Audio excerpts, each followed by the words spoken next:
বাচ্চার বারবার নাক দিয়ে জল পড়া, বুকে কফ জমা বা জ্বর আসা, এই দৃশ্যটা যে কোনো বাবা মায়ের জন্য খুব কষ্টের।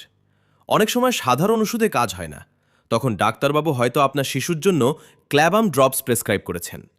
আজকের ভিডিওতে আমরা জানব কেন এই ক্ল্যাবাম ড্রপস আপনার বাচ্চার ঠান্ডা জ্বরের সেরা ওষুধ হয়ে উঠতে পারে এবং এটি ব্যবহারের সঠিক নিয়ম কী। ক্ল্যাবাম ড্রপস কেন কাজ করে দেখুন। সব জ্বর বা ঠান্ডা কিন্তু সাধারণ ভাইরাসের কারণে হয় না। অনেক সময় ব্যাকটেরিয়ার সংক্রমণের ফলে শিশুর বুকে কফ জমে যায় বা কানে ব্যথা হয়। এখানেই কাজ শুরু করে ক্ল্যাবাম ড্রপস। এতে আছে অ্যামোক্সিসিলিন এবং ক্ল্যাভুল্যানিক অ্যাসিড।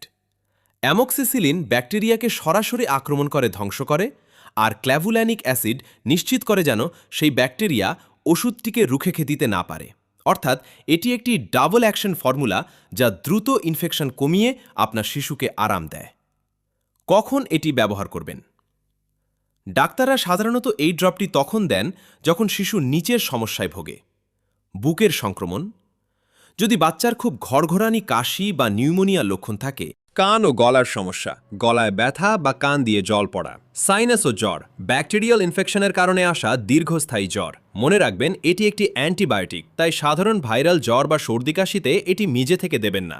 ব্যবহারের নিয়ম ও সতর্কতা, সেরা ফলাফল পেতে 3টি বিষয় মাথায় রাখুন। কোর্স শেষ করুন। বাচ্চা 2 দিন ওষুধ খেয়ে সুস্থ হয়ে গেলেও ডাক্তার যতদিনের কোর্স দিয়েছেন, যেমন 5 বা 7 দিন, তা অবশ্যই পূরণ করুন। মাঝপথে ছেড়ে দিলে ইনফেকশন আবার ফিরে আসতে পারে। খাবারের পর দিন, বাচ্চার পেটে যাতে অস্বস্তি না হয় তাই এটি হালকা কিছু খাওয়ানোর পর খাওয়ানো ভালো।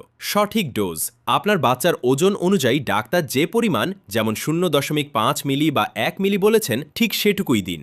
সঠিক সময় সঠিক চিকিৎসা আপনার শিশুকে হাসি খুশি রাখবে। ক্ল্যাবাম ড্রপস হতে পারে আপনার শিশুর দ্রুত সুস্থতার চাবিকাঠি, যদি তা চিকিৎসকের পরামর্শ মেনে ব্যবহার করা হয়। ভিডিওটি শেয়ার করে অন্য বাবা মায়েদেরও সচেতন করুন। সুস্থ থাকুন, আপনার শিশুকে সুস্থ রাখুন। ডিসক্লেইমার, এটি একটি তথ্যমূলক স্ক্রিপ্ট। ওষুধ ব্যবহারের আগে অবশ্যই একজন নিবন্ধী।